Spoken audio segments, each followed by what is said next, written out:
When we think about how well people are doing, money certainly matters. But money does not tell us the whole story.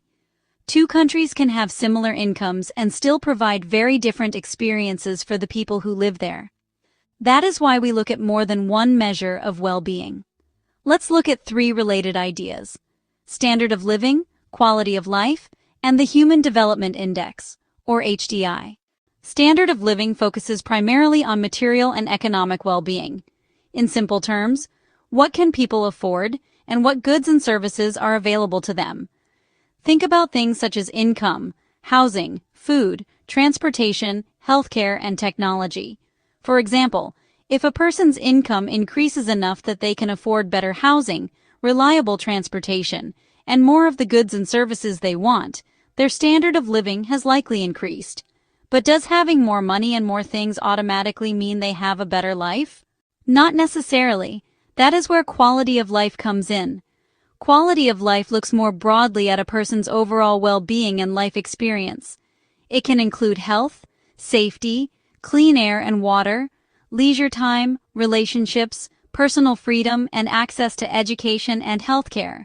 Imagine someone who earns a high income but works constantly, has very little free time, and lives in an unsafe or unhealthy environment.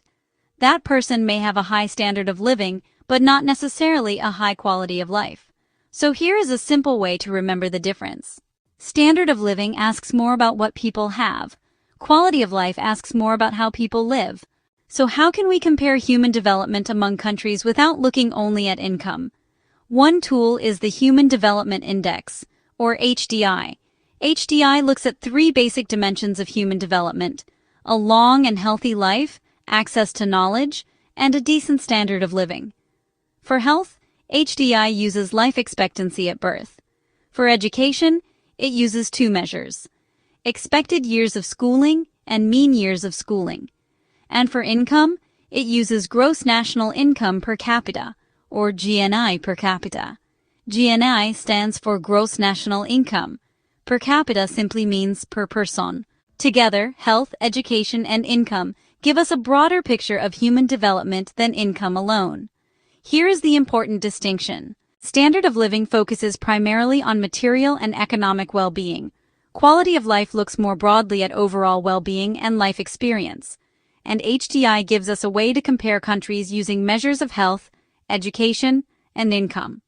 None of these measures tells us everything about people's lives. But together, they help us move beyond simply asking, how much money do people make? They help us ask a better question: how well are people actually living?